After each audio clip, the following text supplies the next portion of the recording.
যিখনি গ্ৰন্থ যোৱা কালিৰ পৰা আজিলৈকে পাঠ আৰু পৰ্যালোচনা হৈছে। এই গ্ৰন্থভাগি হ'ল পৃথিৱীৰ আটাইতকৈ শ্ৰেষ্ঠতম গ্ৰন্থ, যাক কল্পতৰু শাস্ত্ৰ বুলি কৈছে। এই শাস্ত্ৰভাগ আছিল ক'ত? বৈকুণ্ঠত পূৰ্বতে। এই শাস্ত্ৰভাগ নামি আহিলে মহাবৈষ্ণৱৰ যোগেদি এই মধ্যলোকলৈ। তিলেকো নগৈলা ভাগি ইডালে সিডালে লাগি মুখে আঁকি ভূমিত ভৈলা বিদ্যুৎ। ভূমি মানে এই পৃথিৱী, ভূমণ্ডলত মহাবৈকুণ্ঠৰ পৰা গৈ মানে নাই কুণ্ঠ মানে ভয়, যলৈ জীৱ গলে কোনো ভয় আৰু শংকাৰ কথা নাই। কেৱল তাত আনন্দ আনন্দ আনন্দৰ এই মহা আনন্দৰ স্থানেই হ'ল বৈকুণ্ঠ। এই বৈকুণ্ঠৰ আৰ্হি আমি আমাৰ পবিত্ৰ নাম ওপৰত প্ৰতিষ্ঠা। সেই যে আমহি ঘৰ, আসন ভাগিৰ ওপৰত যে আমহি ঘৰ, তাতেই সেই অনন্ত কোটি ব্ৰহ্মাণ্ডৰ অধিকাৰী মহাহৰি বিষ্ণু অৰ্থাৎ কৃষ্ণ, শ্ৰীকৃষ্ণ আমাৰ হৃদয়ত আছে। সেই কৃষ্ণক আমি বাগ্ময় ৰূপত মহাভাগৱতৰ আৰ্হিৰে সেই বাগ্ময় ৰূপী ভাগৱতেই আমহি ঘৰত গুণমালা ৰূপত প্ৰতিষ্ঠা কৰি লোৱা হৈছে। সেইজন মহাহৰি বিষ্ণু আমাৰেই ইকুৰাতলী পবিত্ৰ পুৰুষত বাগ্ময়। আমি ৰাতিপুৱা দুপৰীয়া গধূলি যেতিয়াই যেনেকৈ সময় পাওঁ সেইজন মহাহৰি কৃষ্ণক নিজক সমৰ্পণ আমাৰ জীৱনৰ প্ৰতিটো তেতিয়া কি হব? তেতিয়া আমি যে এই মানৱী জন্ম লাভ কৰিলো, এই মানৱী জন্ম লাভ কৰাৰ সাৰ্থকতাটো আমাৰ তেতিয়া আমি কেৱল মাত্ৰ সংসাৰলৈ আহিলো, বিষয় ভোগ কৰিলো, তাৰপিছত আমি এদিন মৃত্যু হম, এইটোৱে আমাৰ জীৱনৰ উদ্দেশ্য। চাৰিমুখী যুগৰ বিষয়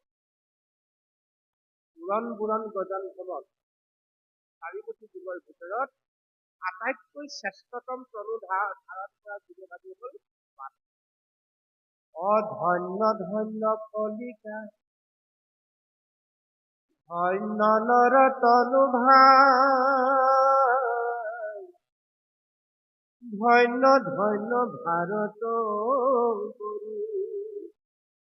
মহাপুৰুষ কৃপাল গুৰুজনে আমাক যে কলি যুগত ভাৰতবৰ্ষত পূব প্ৰান্ত অসমত যিসকলে মনুষ্য জন্ম লাভ কৰিলে সেইসকলৰ সমান পুণ্যৱান জীৱ আৰু এই পুণ্যৱান জীৱ এটা পোৱাৰ পিছত 100 বছৰীয়া এটা সুন্দৰ লাভনীয় দেহ পোৱাৰ পিছত শ্ৰেষ্ঠতম মনুষ্য জন্ম পোৱাৰ পিছত আমি যদি আমাৰ জীৱনৰ সঠিক পথৰ তেতিয়াহলে সেই গুৰুজনে কলম ধৰিছে, মনুষ্য শৰীৰ পাই হৰি নভজিলা অৱশ্যে ভাই ৰহিলা। সিদ্ধান্ত দিলে কলি যুগত ভাৰতবৰ্ষত মনুষ্য জন্ম পোৱা সকলৰ জীৱন ধন্য। যদি ইয়াত যদিহে মনুষ্য জন্ম পায়, চাৰিটা বিশেষ বস্তু লাভ কৰি, চাৰিটা বিশেষ বস্তু কি? শ্ৰেষ্ঠতম তনু, ইয়াতকৈ সুন্দৰ দেশ কোনো জীৱক দিয়া নাই। যিটো দেশৰ সেইটো ঊৰ্ধ্বগামী, মনত ৰাখিব, যিটো দেশৰ সেইটো ঊৰ্ধ্বগামী, শিৰ মানে মূল, পিছৰ প্ৰাণী শিৰটো কথালৈকে আছে, হয়নে নহয় চাব। চাৰিঠেঙীয়া জীৱই হওক, দুঠেঙীয়া জীৱই কথালি, মনুষ্যহে সেইটো ঊৰ্ধ্বগামী। প্ৰথম কথা সেইটো এটা। দ্বিতীয় মহৎ বস্তুটো ভগৱন্ত প্ৰভুৱে দিলে যে বাণী। মানুহে অমৃতময় বাণী কয় ইতৰ প্ৰাণীয়ে অধিক হয়নে দেউতা? একমাত্ৰ চাৰিমুঠি জীৱৰ ভিতৰত প্ৰেম অমৃতময় বাণী ক'ব পৰা, যি বাণীৰ জৰিয়তে আপোনাৰ হৃদয়খন মোৰ লগত সংযুক্ত কৰিব পাৰে, মোৰ হৃদয়খন আপোনাক দি দিব পাৰে, নহয়নে বাৰু? ভাগি যোৱা এখন সমাজ আমি সুন্দৰভাৱে যি বাণীৰ জৰিয়তে তৈয়াৰ কৰিব পাৰোঁ। এখন উৱলি যোৱা ঘৰ আমি সুন্দৰভাৱে যি বাণীৰ জৰিয়তে সজাব পাৰোঁ। ইজনৰ লগত সিজনৰ আত্মিক সম্পৰ্ক আমি বান্ধিব পাৰোঁ যি বাণীৰ জৰিয়তে। তেনে অমৃতময় বাণী কেৱল মাত্ৰ পবিত্ৰ দিলে অতি দায়াতেৰে। এইটো হ'ল দ্বিতীয় মহৎ। তৃতীয়টো হ'ল মনুষ্যক অতি দায়াতেৰে ভগৱন্ত প্ৰভু দিলে এটা মন দিলে, যিটো মনৰ জৰিয়তে ভাল বেয়া উচিত অনুচিত ন্যায় অন্যায় আমি বিচাৰ আৰু বিবেচনা কৰি জীৱনৰ সঠিক পথত জীৱনৰ প্ৰতিটো ফল অনুফল আমি আগবঢ়াম। তেনে এটা পবিত্ৰ মনৰ গৰাকী কৰি ভগৱন্তই আমাক দিলে। এইটো হ'ল তৃতীয় মহৎ। আৰু চতুৰ্থটো হ'ল বিবেক। এই বিবেকৰ যোগেদি আমি যদি প্ৰতি মুহূৰ্তে মুহূৰ্তে পৰিচালিত হ'ব পাৰোঁ, আমাৰ বৈষয়িক সংসাৰখন ভগৱন্তৰ লগত সংযোগ ঘটাই আমি যদি আগবঢ়াই নিব পাৰোঁ, তেতিয়াহ'লে এই মায়াময় সংসাৰতে থাকি, এই বিষয় ভোগতে থাকি আমি আমাৰ জীৱনৰ ইচ্ছিত ফল লাভ কৰিবলৈ সক্ষম। এই চাৰিটা বিশেষ বস্তু যি মনুষ্যক ভগৱন্ত মহাপ্ৰভুৱে এই সংসাৰলৈ পঠালে সমস্ত জীৱৰ ভিতৰত শ্ৰেষ্ঠ জীৱ হিচাপে নিজক প্ৰতিপন্ন কৰিবলৈ। গতিকে এই চাৰিটা বিশেষ মহৎ বস্তু পোৱাৰ পিছতো আমি যদি আমাৰ জীৱনৰ সঠিক ৰাস্তাত যাব পৰা যিখিনি গুণ সেইখিনি আমি আয়ত্ত কৰি ল'ব নোৱাৰোঁ, তেতিয়াহ'লে সেইকাৰণে শাস্ত্ৰই আমাক কৈছে, যদি মনুষ্য শৰীৰ পোৱাৰ পিছত কলিযুগত ভাৰতবৰ্ষত ভূপ্ৰান্ত অসমত যিসকলে মহাপ্ৰভু গোবিন্দৰ আশ্ৰয়ী হৈ নিজক ভগৱন্তৰ লগত সংযোগ ঘটাই সুন্দৰ এখন সংসাৰ আৰম্ভ কৰি জীৱনটোক আগবঢ়াই নিব নোৱাৰিলে তেওঁলোকৰ জীৱন বুলিছে মনুষ্য শৰীৰ পাই হৰি নভজিলা অৱশ্য কৈবাহা ভাই। কলৈ যাবলৈ কৈছে আমাক? পুনৰ আমি নাৰকী জন্ম ল'ব লাগিব। নাৰকী জন্ম পিন্তৰু শিলাৰ পৰা আমি আহিব লাগিব। অহল্যাৰ শিল হৈ আছিল, কুবেৰৰ ল'ৰা দুটাই জগা অৰ্জুন গছ হৈ আছিল। এই কথাবোৰ আপোনাৰ হবে নিশ্চিতভাৱে। গতিকে মনুষ্য জন্ম আমি পাইছোঁ, জন্মটো এবাৰেই পাম, তাক সুন্দৰভাৱে উপভোগ কৰিব লাগিব, তাক সুন্দৰভাৱে আমি উদযাপন কৰিব লাগিব। তাৰ কাৰণে আজিৰ দৰে যি অনুষ্ঠান আপোনালোকে অনুষ্ঠিত কৰিছে, এই কল্পতৰু বৃক্ষ সদৃশ মহাভাগৱত গ্ৰন্থ শ্ৰৱণ কীৰ্তনৰ আধাৰ আপোনালোকে যি আজি জীৱনৰ বাট বুলিবৰ কাৰণে এই ব্যৱস্থাটো কৰিছে বিশেষকৈ যুৱ বন্ধুসকলে, আমি তাক পুনশ্চবাৰ আন্তৰিকতাৰে স্বাগতম জনাইছোঁ। যুৱ বন্ধুসকলক ধন্যবাদ জ্ঞাপন কৰিছোঁ। এই ব্যৱস্থাটো আপোনালোকে যাতে অদূৰ ভৱিষ্যতলৈকে আগবঢ়াই গৈছে। আমি কৈছোঁই যে যিখন গ্ৰন্থ, এই গ্ৰন্থখনে হ'ল পৃথিৱীৰ আটাইতকৈ শ্ৰেষ্ঠতম গ্ৰন্থ। শাস্ত্ৰৰ উত্তম বুলিছে গীতা আৰু ভাগৱত। গীতা হ'ল ভগৱন্তৰ নিজ মুখৰ বাণী, ভাগৱত হ'ল ভগৱন্তৰ প্ৰপন্ন ভক্ত অৰ্থাৎ মহাবৈষ্ণৱ বাণী। ভাগৱতত অৰ্থ আছে। আমি যে ক'লো পিলেকে নগৈলা ভাগি ইডালে সিডালে লাগে হুঁচৰিকে আদি ভূমিকে ধৰা বিধিছে। মহাবৈকুণ্ঠৰ পৰা ভাগৱত বস্তু সত্যৰ আমাৰ মানৱৰ কাৰণে মহাবৈষ্ণৱৰ যোগেদি নামি আহে। গীতাত কিন্তু ভগৱন্তই নিজ মুখে প্ৰিয় সখা অৰ্জুনৰ আগত 18 দিন মহাভাৰতৰ যুদ্ধ হৈছিল, ধৰ্মক্ষেত্ৰ কুৰুক্ষেত্ৰত নিজ মুখে ভগৱন্তই ভক্তিৰ তত্ত্ব কথাখিনি গীতাৰ যি মাহাত্ম্য, সেই মাহাত্ম্যখিনি ব্যক্ত কৰিছে। সেই কথাখিনিকে কৃপালু গুৰু শংকৰদেৱ গোৱালপুৰ মাধৱদেৱে আমাৰ কলিৰ মৰমতি লোকসকল তৰিবৰ কাৰণে আদি ভৌতিক আদি দৈবিক আধ্যাত্মিক চিন্তাৰে তাপিত লোকসকল এই সংসাৰৰ পৰা তৰি যাব পৰাকৈ যিখিনি জ্ঞানৰ প্ৰয়োজন সেই জ্ঞানখিনি সমৃদ্ধ কৰি ভাগৱতত আমাক প্ৰদান কৰে। সেইকাৰণে শাস্ত্ৰৰ উত্তম হল গীতা আৰু ভাগৱত। ধৰ্মৰ উত্তম বুলিছে নাম, যি নাম অলপ আগতে খুব সুন্দৰভাৱে তথা নামাচাৰ্য প্ৰভুজনাই আমাক আস্বাদন কৰালে। সেই নাম ধৰ্মৰ মূল মন্ত্ৰ হল নাম।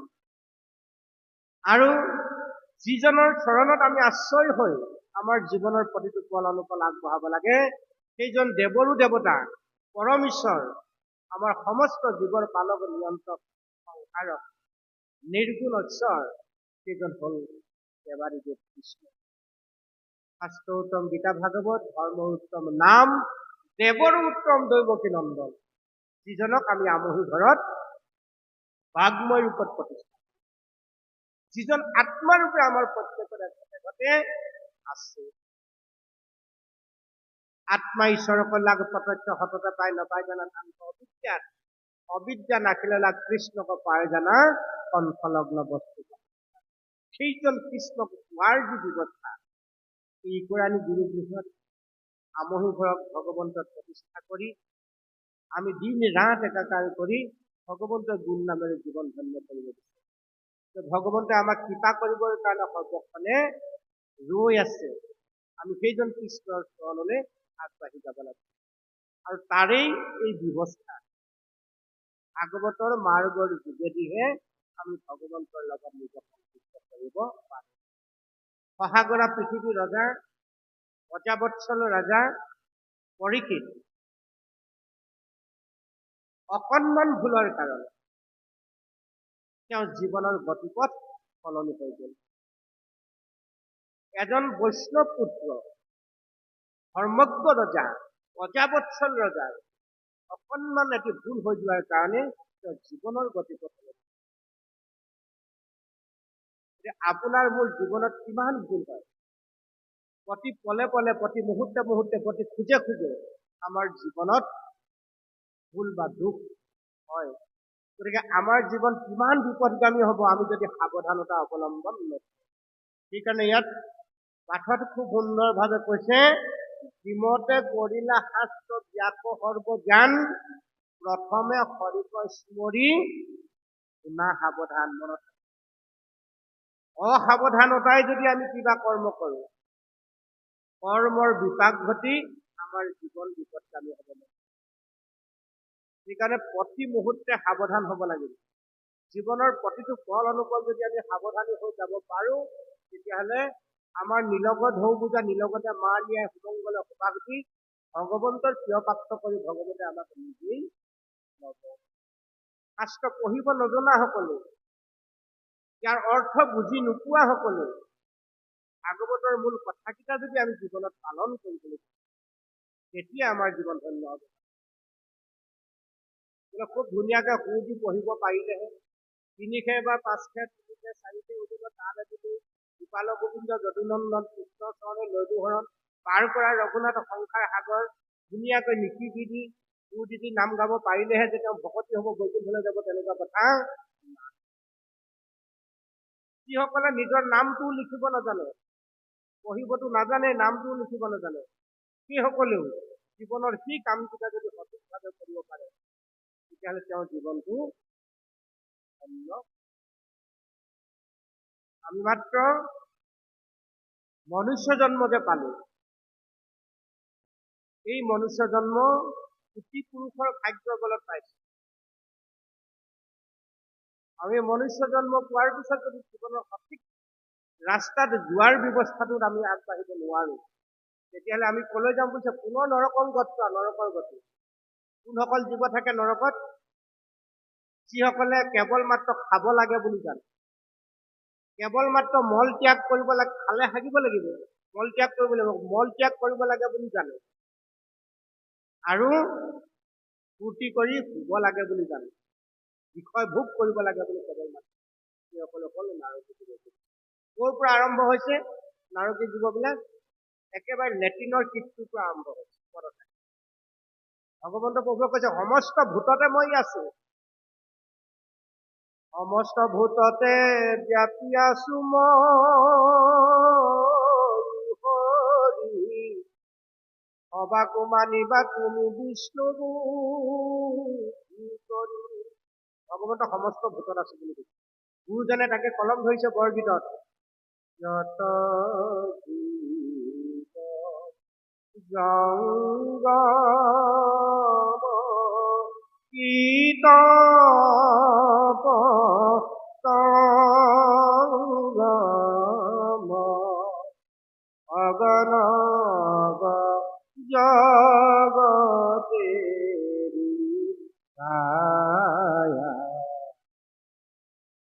নাই কয় জানো বৰগীতত? হব কহো মাৰি পুৰত দৰ নাহি কৰত দায়া নাৰায়ণ কাহি ভকতি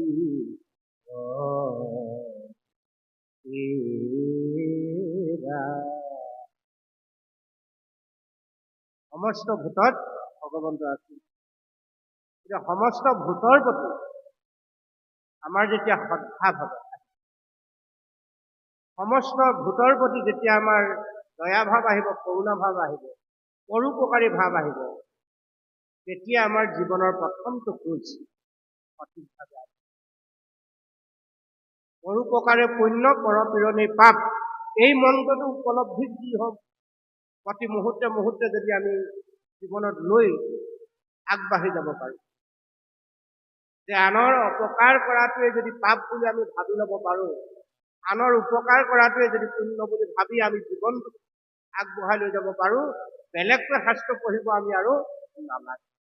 সেইকাৰণে কৈছে পৰোপকাৰে পুণ্য পৰপীড়নে পাপায়।